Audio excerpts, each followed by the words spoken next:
qui dit vendredi dit Marième Faye, notre première dame maison. Bonjour Marième. Bonjour. Billahi, je me demande, quand est-ce qu'on va faire la révolution dans l'organisation et les cérémonies tout genre des femmes?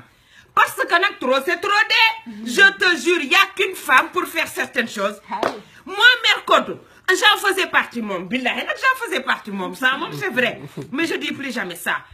Mané, dès que ma fille est née au berceau là, j'ai commencé à cotiser dans les tontines. Ah oui, tontine pour le jour de son mariage, c'est important le jour de son mariage. Parce que il t'amène 1 million, qui t'ont tout amené et toi tu fais tout le reste. Waouh. Pour des ustensiles de cuisine pour quand elle ira chez son mari. Ouais, parce que quand une femme va chez son mari, elle doit amener tout. Tontine pour le sucre corps. Hey, hey, mané ici, les femmes pendant le mois de Ramadan, si tu ne donnes pas le sucre corps, waouh, le sucre du Ramadan, sucre, on peut dire, hein, tu es foutu. C'est source de mariage dans la sauce même, je te dis.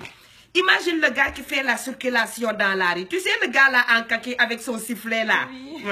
Tu vois, tu visualises. Qui t'arrête. Et puis qui te demande des papiers. Même quand tout est bon, qui trouve que il y a quelque chose qui ne va pas. Jusqu'à ce que tu lui donnes le petit billet. Le sucre corps, c'est la même chose pour la belle famille. Mais sauf que là, c'est pas un petit billet, c'est un gros billet. Donc, tontine pour ça. Tontine pour le baptême. Hey, le baptême, ça, c'est la cagnotte. C'est tout que tu amènes et que tu poses. Moi, que tu vois, quand ma fille a eu son premier enfant, j'ai ramassé toutes mes tontines que je cotisais depuis sa naissance là.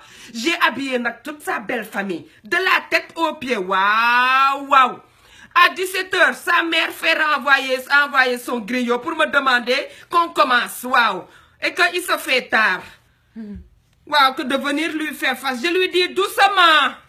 Car mon grand-père disait, celui qui te fait appeler, et conscience, et patience d'attendre, waouh. Parce qu'il te confiera ou quelque chose, ou te donnera quelque chose, alors patience. Parce que c'est avec un conteneur venu directement de Chine que nous allons venir lui faire face. Moi et mon gangorwa, mon clan, on a attendu que tout le quartier soit arrivé.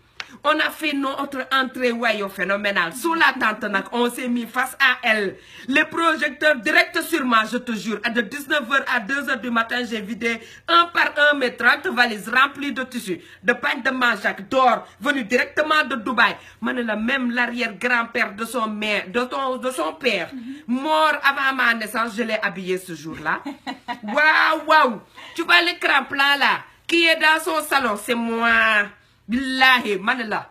Même son griot s'est rallié à moi. Mané Radio Dakar, j'avais amené. Magnan Kassé, était là. Waouh. Mané pour la dot, ils avaient amené juste 1 million. Je leur ai rendu 3 millions, juste pour te dire le niveau, hein. Moi, je t'arrête pas. Le lendemain, je me réveille. Tout le monde ne parlait que de moi. Je me réveille, mon mari me dit, il paraît que tu as cassé la baraka. J'ai dit oui, juste, waouh, waouh. Mon chéri d'amour, juste pour te rendre grâce et leur montrer que toi, tu fais partie d'une grande famille, oui, un gros os. Il me dit, oui, comme tu as autant de millions à distribuer comme ça dans la rue, maintenant, dans la maison, là, on va faire moitié-moitié. Je lui dis, mais mon amour, moi, je me suis endettée même pour faire ça et dit tous les jours, je veux du poulet. Et le comble du comble, c'est que ma fille a divorcé. Bah oui. Après tout ce que j'ai fait dans cette famille-là, sa belle-mère a osé épouser sa nièce en seconde noce pour son fils. Je dis, billahi, plus jamais ça. Je me suis endettée, tu te sacrifies, ton mari pose son œil sur ton calpé pour qu'on respecte ta fille. Et puis ça ne sert à rien. Billahi, plus jamais ça, c'est fini. On ne me reprendra plus. Et puis là, j'attends que mon fils épouse une femme. Et là, je vais avoir un retour sur investissement. Plus jamais.